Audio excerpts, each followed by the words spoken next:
Nawalan ba kayo ng pag-asa sa nabaltaan yung mga problema sa mundo?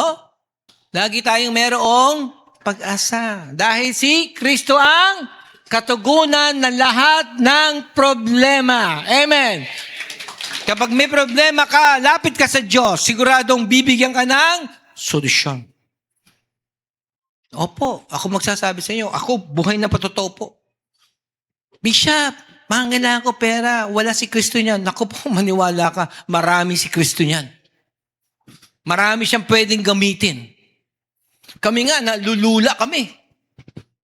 Kumbaga, nagpe-pray kami, may mga pagkakautang kami, in just isang baksak lang ng Panginoon. Lahat! Sulod kagad. Sabi ko, Lord, grabe ka naman. Ibang Diyos. Ibang Diyos. Tandaan niyo po, sabi niyo sa kanila mo, subukan mo ang Diyos. Ikaw magsasabi, kakaiba siya.